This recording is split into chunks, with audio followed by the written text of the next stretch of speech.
এরা কি দুজন এখানে বসে কি করে, গল্প করতেছে?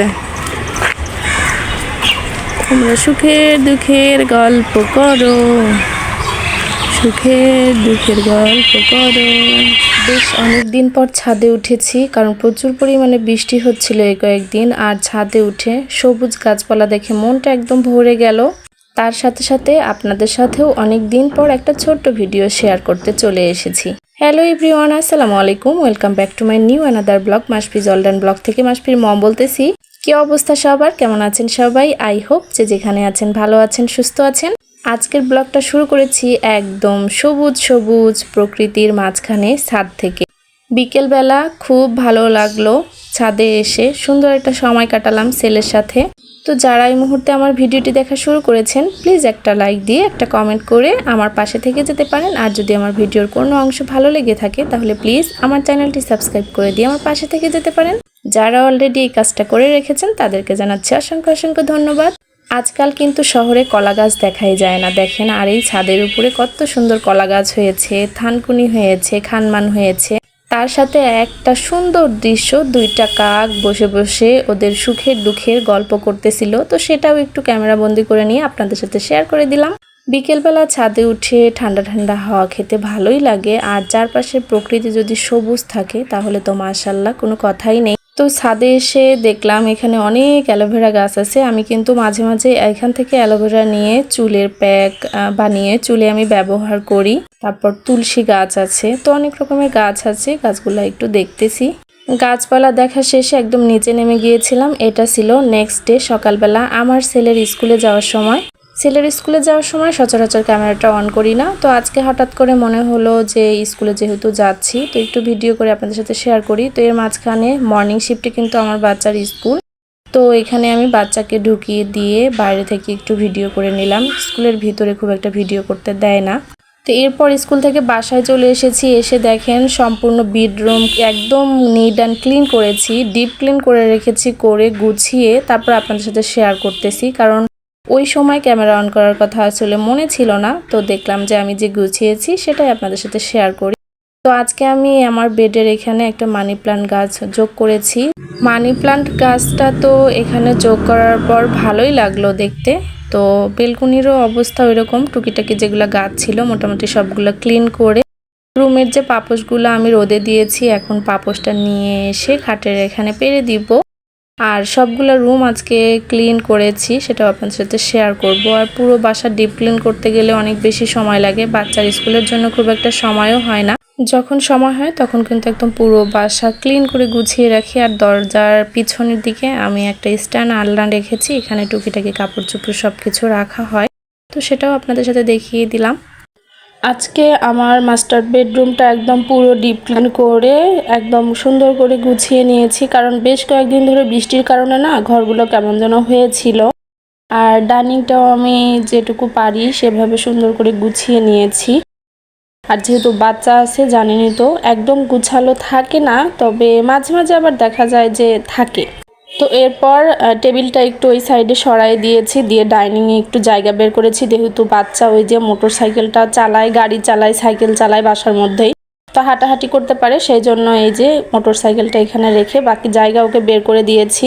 আর এরপর এই যে সোফার রুমটাও একদম ডিপ ক্লিন করে নিয়েছি, কারণ এখানে বাচ্চা আমার রেগুলারই খেলাধুলা করে। তো বাসায় এখনও আসলে টিভিটা সেট করা হয়নি, কারণ আমার আগের টিভিটা একদম ছোট ছিল। এখন চিন্তা করতেছি একটা বড় টিভি নিয়ে আসব, নিয়ে এসে এই রুমে লাগিয়ে দিব, তাহলে বাচ্চা খেলার পাশাপাশি একটু টিভিও দেখতে পারবে। যেহেতু ছোট বাচ্চা খুব একটা বাইরেও বের হয় না, তো খেলার পাশাপাশি সে টিভি দেখতে পারবে। তো এই জায়গাটা একদম সুন্দর করে টিভির জন্য সেট করে নিয়েছি, টিভিটা এখানেই লাগাবো, এই জন্য আগে থেকেই জায়গা রেডি করে নিয়েছি। যেদিন টিভিটা নিয়ে এসে সেট করব সেটাও আপনাদের সাথে শেয়ার করব। আর এইখানে একটা কর্নারে টেবিল রেখে আমি আমার মানি প্লান্ট গাছগুলো দিয়ে এই কর্নারটা সেট করে নিয়েছি। কর্নারের ওপাশেই আমার একটা ওয়াশরুম আছে, কমন ওয়াশরুম, এটা ডাইনিংয়ের সাথে লাগানো আছে। তো এভাবে করে টুকটুক করে পুরো বাসাটা গুছিয়ে নিয়েছি। আর এপাশে এই রুমটা গুছিয়ে রেখে কিন্তু বাকি কাজগুলো করতে গিয়েছিলাম। এর মাঝখানে বালিশ টালিশ বাচ্চা একদম এলোমেলো করে দিয়েছে। এলোমেলো করে দেখেন সে বেলকুনিতে বসে বসে কি করতেছে, আর তার মামার দেওয়া রং দিয়ে একদম পুরা বেলকনি সরিয়ে বসে থেকে তার জাতীয় পতাকা যত রকমের ড্রয়িং আছে, ওই যে খাবারের বাটি গ্লাস সব নিয়েছে, পানি খাওয়ার পট নিয়েছে, খাবে আর এখানে বসে বসে সে ড্রয়িং করবে। এই বেলকনিটা তার সবচেয়ে বেশি পছন্দের। এখানে বসে বসেই কিন্তু আমার ছেলে মাশাল্লাহ খেলাধুলা করে, এখানে বসে বসে সে বেশি সময় কাটায়। এরপর খাবার দাবার রেডি করার জন্য দুপুরে রান্না তো অলরেডি বসিয়ে দিয়েছি। আর আজকে হচ্ছে ডাটা আর আলু দিয়ে রুই মাছ, বড় বড় চাকা মাথা ছিল, সেগুলোই রান্না করব। তো দেখেন তরকারিটা মাশাল্লাহ কালারটাও অসাধারণ হয়েছে।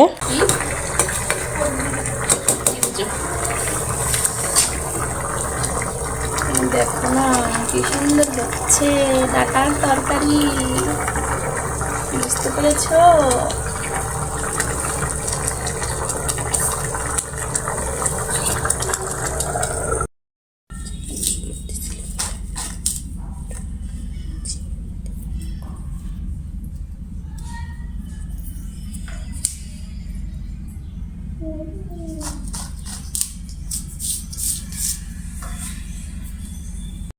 তো এখানে আমি কচুর লতির তরকারি তুলে দিয়েছি, চিংড়ি মাছ দিয়ে লতির তরকারি তুলে দিয়েছি।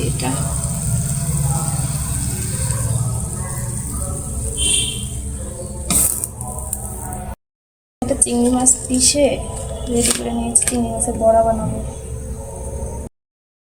এখানে আমি হচ্ছে চিংড়ি মাছের বড়া, চিংড়ি মাছ বেটে তারপরে এটাকে বড়া বানাচ্ছি। অনেক মজা লাগে এই বড়াগুলো।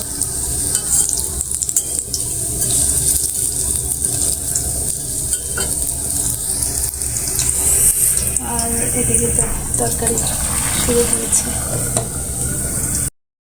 দেখেন এই যে চিংড়ি মাছের বড়া, চিংড়ি মাছ বেটে বড়াগুলো বানানো হয়েছে। তো রেডি করেছি চিংড়ি মাছের বড়াগুলো। চিংড়ি মাছের বড়া দেখিয়ে দিই আপনাদের কেমন হয়েছে একটা।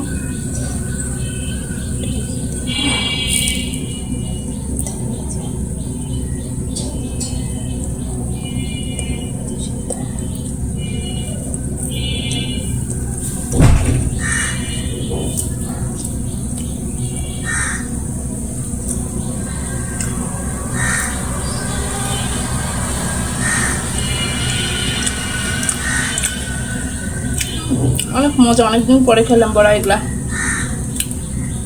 তাই হোক আজকে হোক পর সব খাবার চিংড়ি মাছের বড়া আর চিংড়ি মাছের তরকারি।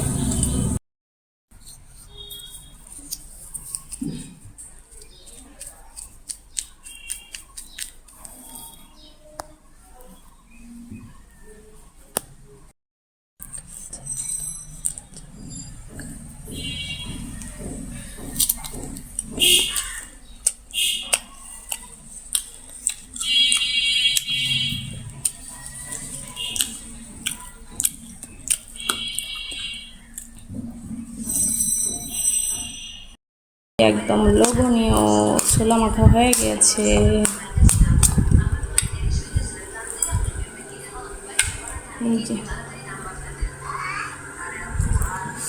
ছোলা মাখা এভাবে করে নিবে আর খাবে, সুন্দর হয়েছে। তো আজকের মতো ভিডিওটা এখানেই শেষ করব। ছোলা মাখা খাওয়ার সাথে সাথে এটা ছিল সন্ধ্যার সময়, নাস্তা করার সময়। তো দেখা হয়ে যাবে নেক্সট কোনো অন্য একটা ভিডিওতে, অন্য একটা সময়ে। ততক্ষণ পর্যন্ত সবাই ভালো থাকবেন, সুস্থ থাকবেন, আমাদের জন্য দোয়া রাখবেন। আল্লাহ হাফেজ সবাইকে। সালামু আলাইকুম।